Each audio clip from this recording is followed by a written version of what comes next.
The clock in the Target food court read 7:07 p.m. It was a Thursday evening, the start of a summer weekend, and the sprawling shopping plaza in Overland Park, Kansas, was alive with a mundane, suburban rhythm. Shoppers pushed carts laden with groceries and sundries. Families gathered at tables, eating pretzels. Teenagers loitered near the entrance, laughing. Kelsey Smith, 18 years old, was part of this familiar tapestry. She had just finished her shift at a nearby store and had stopped at Target to buy a present for her boyfriend.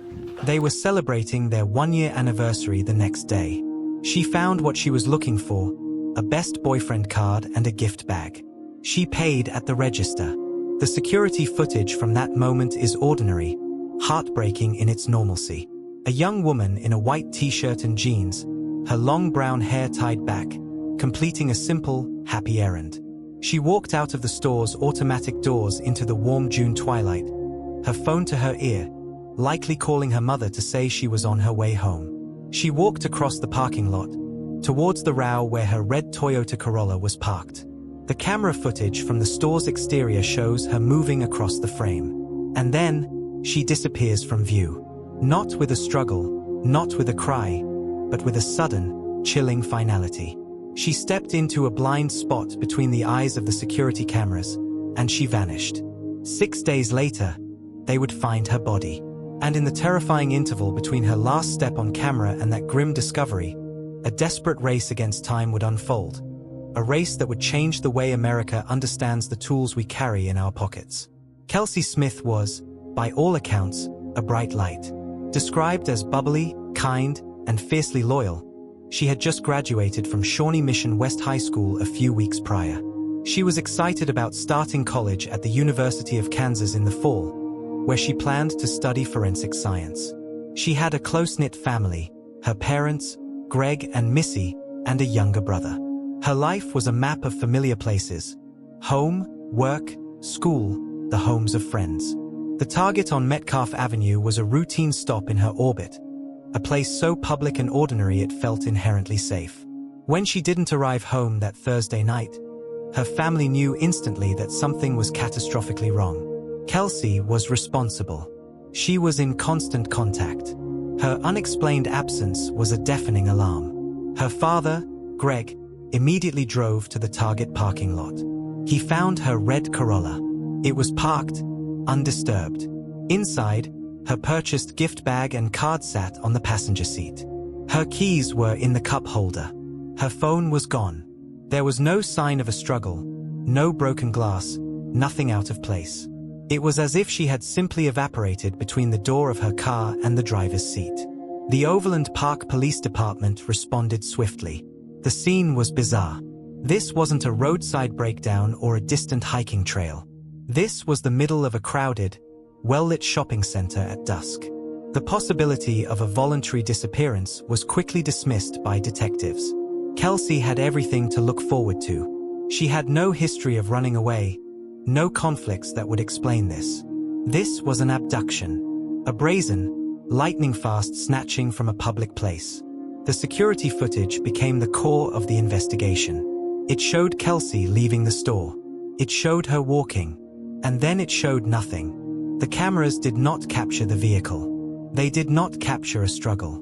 They captured the last moment of Kelsey Smith's normal life, and then a void. The investigators were left with a terrifying question. How does someone disappear from a busy parking lot without a single witness seeing anything? The answer hinted at a predator of terrifying efficiency and boldness. The Smith family, plunged into a nightmare, became a powerful engine of action. They mobilized a massive volunteer search effort. Thousands of people from the community and beyond fanned out across fields, parks, and wooded areas. Flyers with Kelsey's smiling face blanketed the region. The media coverage was intense. Yet, with each passing hour, the grim statistics of abductions loomed larger. The first 48 hours are critical. Then 72. The family and police were racing a clock that ticked with terrifying volume. Yet they had no direction. They had a point of disappearance, but no vector. Then, they turned to the one piece of Kelsey they believed was still out there, still active, her cell phone. Kelsey had her phone with her. It was a modern flip phone, a device that could be tracked through its signals to cell towers. The family pleaded with the phone company, Verizon Wireless, to activate its GPS capabilities to try to locate the phone, and by extension, Kelsey. The response they received was a bureaucratic wall. Privacy laws, company policy, the need for a subpoena, the process was slow, mired in legal procedure. For the family, and for the detectives on the case, every minute of delay was a potential death sentence. Greg Smith later described the feeling as one of pure agony, knowing a tool existed that could possibly find his daughter, but being unable to wield it because of red tape. Meanwhile, detectives were scraping every piece of data they could from the parking lot. They collected hours of additional security footage from neighboring businesses, looking for any vehicle that might have been circling or leaving abruptly. They interviewed every employee and shopper they could find. They processed Kelsey's car for forensic evidence. The pressure was immense. The community was terrified. If an 18-year-old could be taken from a Target parking lot, was anyone safe? The investigation expanded into a review of sex offenders in the area, of suspicious persons reports, of any similar attempted abductions. Leads came in by the hundreds, each one draining resources and hope as they were investigated and discarded. The case was like a dark room with a single, frozen image on a screen, Kelsey walking, and beyond that, absolute blackness. Behind the scenes, a technical and legal battle was being waged. The police were working to get the necessary legal authority to compel Verizon to provide the phone's location data. This was not a routine request in 2007. The use of cell phone data as a real-time tracking tool was a relatively new frontier for law enforcement, and telecom companies were cautious. The Smith family used every ounce of public pressure they could muster. They spoke to the media, outlining the frustrating delay. Their story struck a national nerve. It framed a devastating conflict, a young woman's life balanced against corporate protocol and evolving privacy standards. Finally, after an agonizing wait that stretched over days, the legal authorization was secured. Verizon was compelled to cooperate. And when they did, the data provided a seismic shift in the investigation. The cell phone signals began to paint a picture. They showed that after Kelsey's abduction, her phone had not gone silent. It had traveled. Pings from cell towers mapped a route. It moved from the Overland Park area, south into the state of Missouri, and then specifically, into a region near Longview Lake in Jackson County, just outside Kansas City, Missouri. This was no longer a localized search. The abductor had crossed state lines. The location data gave investigators something they desperately lacked: a direction. It was a digital thread pulled from the void. Police from multiple jurisdictions now coordinated. The focus shifted to the area around Longview Lake, a large recreational area with dense woods and parkland. It was a place someone might go to dispose of evidence, or worse. The search teams refocused their efforts. The family's hope, though strained to its limit, now had a geographical anchor. On Wednesday, June 6th, 6 days after Kelsey disappeared, the cell phone data led searchers to a specific, densely wooded area near the lake. The undergrowth was thick, and there, partially concealed by brush, they found Kelsey Smith. She had been murdered. The crime scene evidence indicated she had been killed shortly after her abduction. The discovery was the catastrophic end to the search, the confirmation of a family's worst fears. But the digital thread that led them to her body was now being followed backward, to its source. The cell phone data provided a map of the abductor's movements after the crime. It was a timeline and a route. Investigators now began the work of superimposing that digital map onto the physical world of security cameras and witness recollections from the night of the abduction. With a specific timeline in hand, knowing when the phone traveled from the target to Longview Lake, detectives re-examined all the traffic camera footage and business security tapes from along that probable route. They were looking for a vehicle that matched the timing. It was an immense forensic puzzle. And then, they found it. Footage from a bank ATM camera, not far from the target, showed a vehicle of interest around the critical time. It was a dark-colored SUV. Further footage, pieced together from various sources, showed this same SUV traveling a route that aligned with the cell phone pings. The digital ghost and the metallic vehicle began to merge into a single target. The police had a make and model, a Ford Escape. They began searching for all dark Ford Escapes in the region, cross-referencing with known offenders and people who had come onto their radar. At the same time, forensic evidence from the crime scene was being processed, and a critical piece was discovered. Despite the perpetrator's attempt to conceal his crime, he had left traces. Evidence collected from Kelsey's body would later provide a DNA profile. This was the physical key that would need to match a suspect. The investigation was now a two-pronged approach: the digital investigation tracing the vehicle, and the biological investigation waiting for a match. The net was tightening with a modern efficiency. Just days after Kelsey's body was found, the vehicle identification led investigators to an apartment complex in Overland Park, not far from the target. A dark Ford Escape was registered to a resident there. The resident was a man named Edwin R. Hall. Hall was 26 years old. He had no major criminal history that would have put him on a radar. He was, by outward appearances, an unremarkable man living an unremarkable life.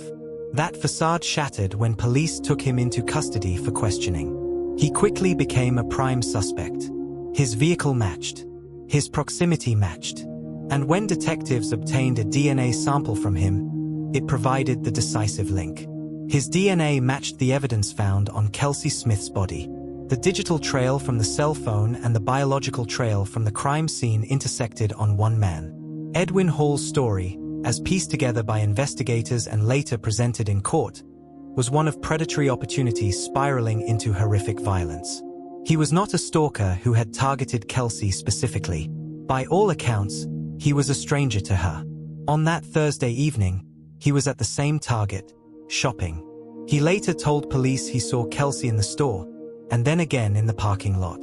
He described a sudden, impulsive urge. He saw her alone, vulnerable as she approached her car. He confronted her, forced her into his Ford Escape, and drove away. The entire abduction, unseen by witnesses, likely took mere seconds. He drove her to a secluded area near Longview Lake, where he sexually assaulted and strangled her. He left her body there, concealed in the woods. He then went about his life, apparently believing he had committed the perfect crime, unseen and untraceable. He did not account for the silent witness in Kelsey's pocket, her cell phone, and the digital breadcrumb trail it left as he drove with it across the city and state lines. Hall was charged with capital murder, aggravated kidnapping, and aggravated criminal sodomy. The evidence against him was overwhelming. The cell phone data placing his movements in lockstep with the abduction and body disposal, the DNA match, the vehicle identification. Faced with the prospect of the death penalty, Hall opted to plead guilty to all charges in October 2007. In a wrenching courtroom appearance, he stood before Kelsey's family and described his crimes in a flat, emotionless voice. He offered no motive beyond a claimed urge he could not control. He was sentenced to life in prison without the possibility of parole, plus a consecutive hard 50-year sentence. There would be no trial, no drawn-out spectacle. The legal process, after the breakthrough, was swift and certain. But the story of Kelsey Smith did not end with the sentencing of Edwin Hall. Her legacy became far larger than the tragedy of her murder. Her father, Greg Smith, channeled his grief and his fury at the initial delay in tracking Kelsey's phone into a powerful advocacy campaign. He called it Kelsey's Law. He argued that when a life is in imminent danger, when someone is believed to be abducted, law enforcement should not have to waste precious hours or days navigating legal hurdles to access cell phone location data. He believed the delay in Kelsey's case might have been the difference between life and death, though the autopsy indicated she was killed quickly. His mission was to ensure no other family would face that same bureaucratic wall in a time of ultimate crisis. Greg Smith took his campaign to state legislatures. The argument was compelling and binary. In an abduction, time is life, and technology can save time. He faced opposition from privacy advocates and telecom companies concerned about precedent and liability. But the raw power of Kelsey's story, and the clear logic of the argument, won out. In 2009, Kansas became the first state to pass Kelsey's Law, requiring wireless carriers to provide location information for a device to law enforcement immediately upon request in an emergency situation involving risk of death or serious injury.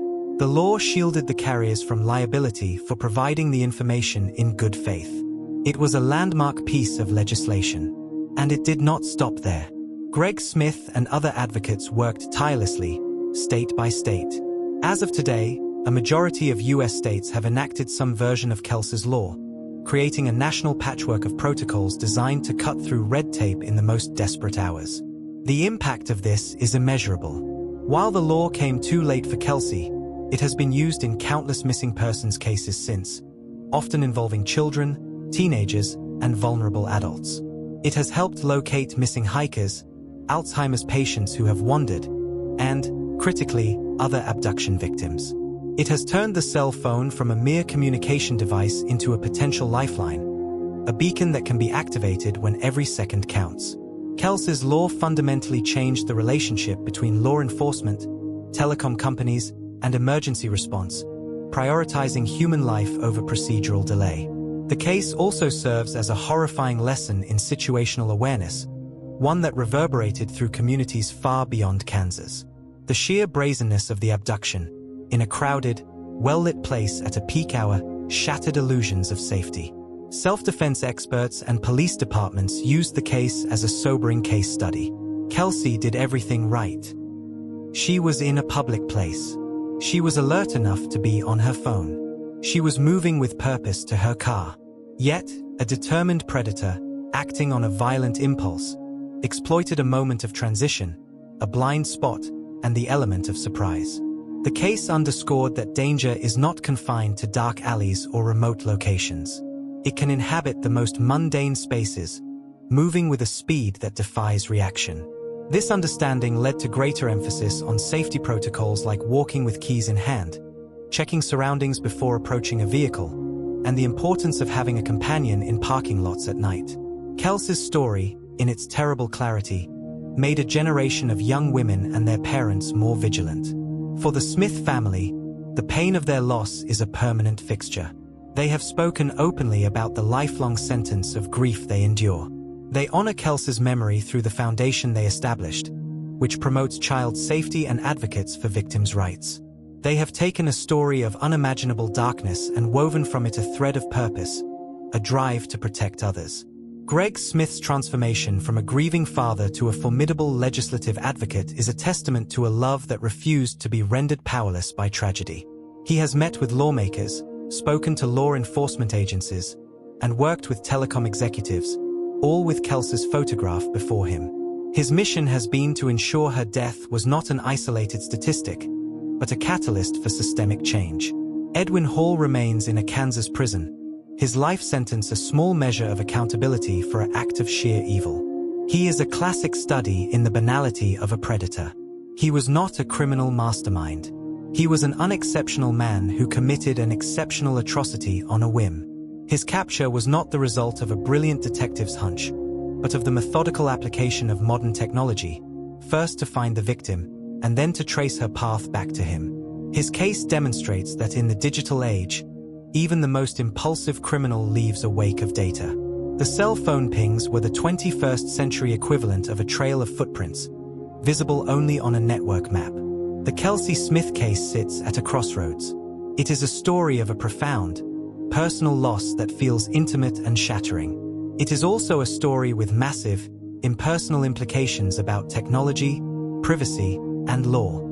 It asks difficult questions about the trade-offs we are willing to make between security and liberty, even in the most dire circumstances.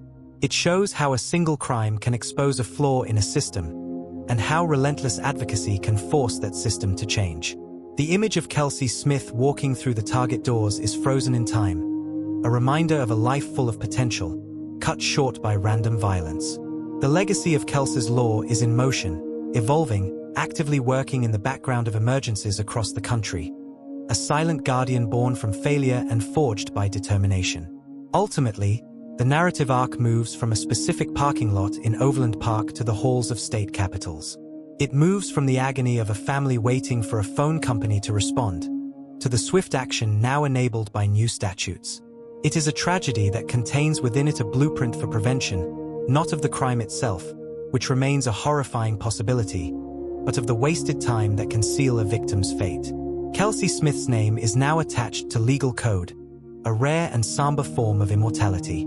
Her story is told not just as a cautionary tale about predators in public spaces, but as a case study in how grief can be harnessed, how love can fuel reform, and how a single, stolen life can, in time, help to save countless others from the same darkness. To understand the full depth of this tragedy and its aftermath, one must linger in the moments that defined it. The moment Greg Smith saw his daughter's untouched car.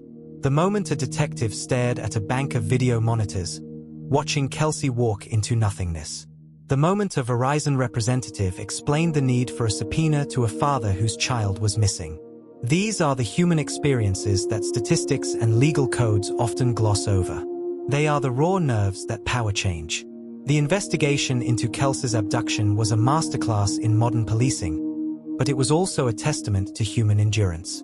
The volunteers who searched through muddy fields under a punishing sun, motivated only by compassion for a family they might not have known. The detectives who worked 72-hour shifts, chasing shadows, knowing that each passing minute diminished hope.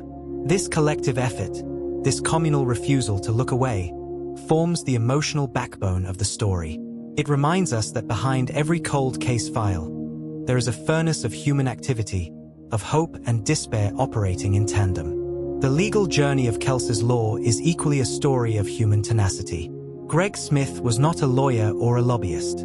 He was a heartbroken father who educated himself on the intricacies of telecom law and legislative procedure. He learned how to draft bill language, how to navigate committee hearings, how to build coalitions. He turned his personal torment into a professional mission. His advocacy was never angry or vindictive. It was persistently logical, grounded in the unassailable premise that saving lives should be the easiest thing a society can do. He partnered with unlikely allies, from law enforcement chiefs to civil liberties attorneys, finding common ground in the urgent need for a narrow, specific exception to standard practice. This journey from the parking lot to the governor's desk is a roadmap for how ordinary citizens can achieve extraordinary change. It demonstrates that policy is not just made by distant politicians, but can be forged in the crucible of personal tragedy and shaped by unwavering resolve. The technological aspect of the case has only grown more relevant with time. In 2007, cell phone tracking was a novel and somewhat crude tool. Today, our devices are exponentially more precise, capable of providing real-time location data down to a few feet. The principles tested in the Kelsey Smith case, the tension between privacy and safety, the need for swift access in emergencies, are now central to our digital lives. Her case was a precursor to debates about geofencing, data retention, and the role of tech companies in law enforcement. It established an early, critical precedent that in the face of imminent harm, the right to life supersedes standard procedural delays. This principle now underpins the rapid response to Amber Alerts and Silver Alerts across the nation. When a child's face flashes on a highway sign, the system that activates the search is, in part, built on the lessons learned from Kelsey's disappearance. For the community of Overland Park and the wider Kansas City area, the case left a permanent scar, but also a heightened sense of awareness.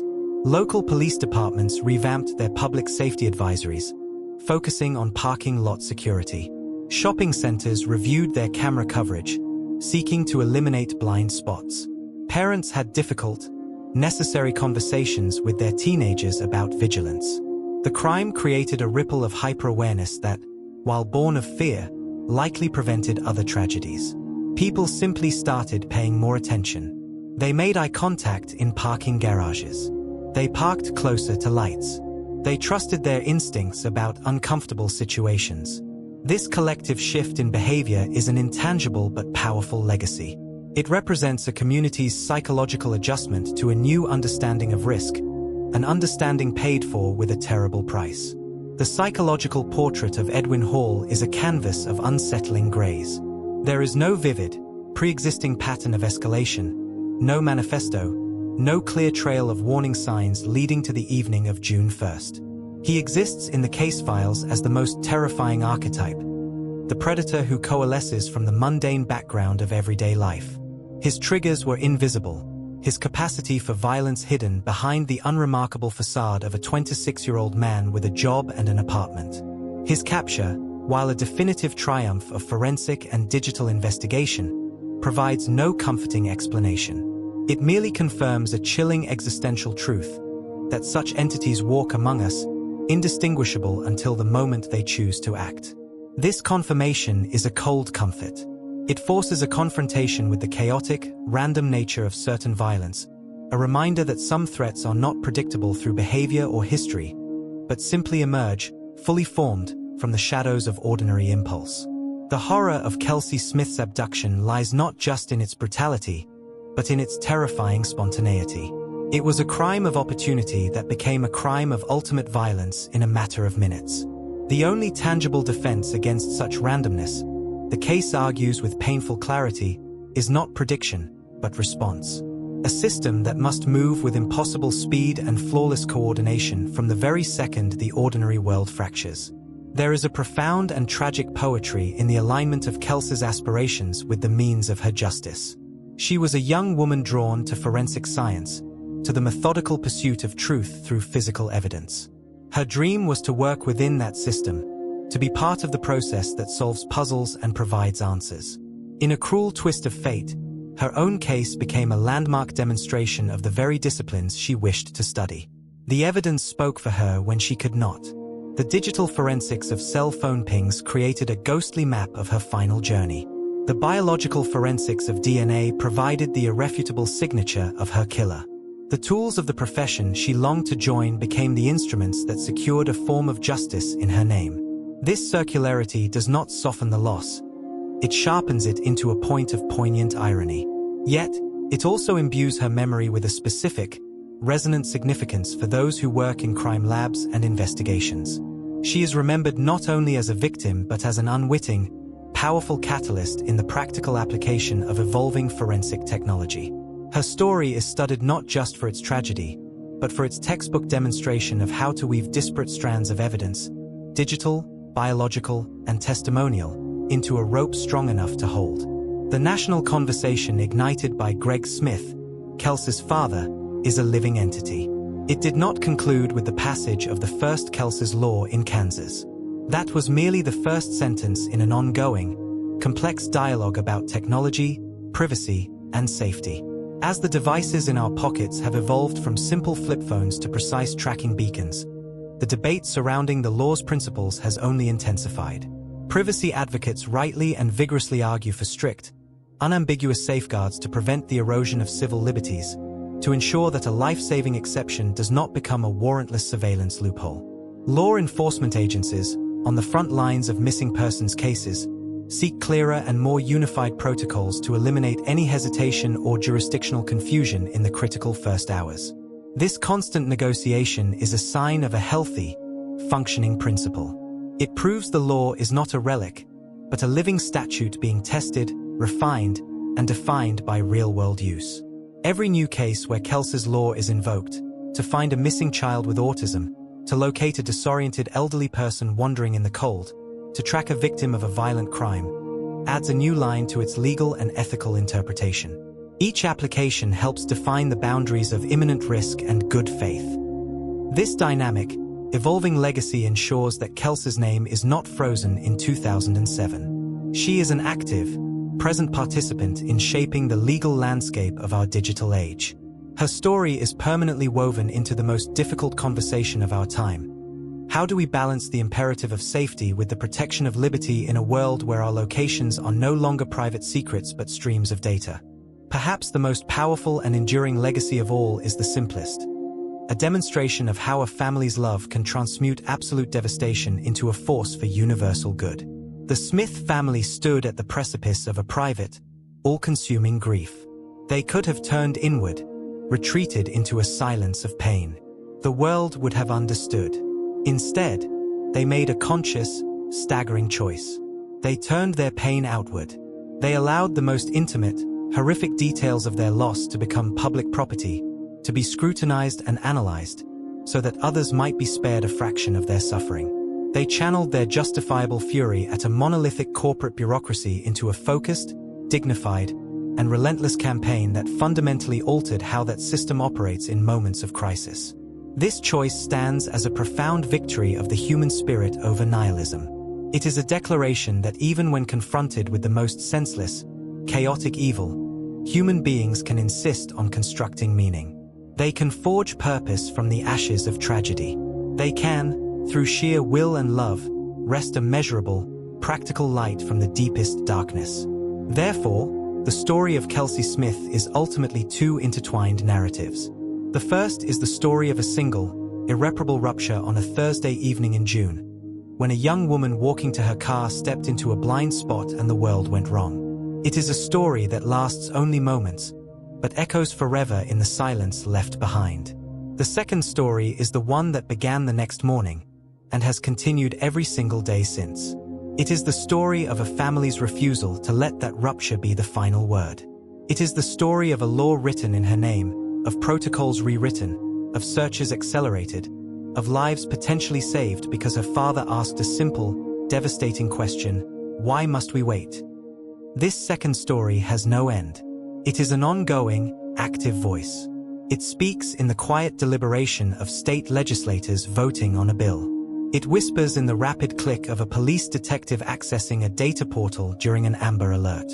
And it echoes, faintly but unmistakably, in the subconscious pause of a person walking across a parking lot at night, keys held tight in their fist, head on a swivel, remembering, just for a second, a girl from Kansas. It is a story that ends not with a period, but with an ellipsis, a signal that the work, the vigilance, and the love continue.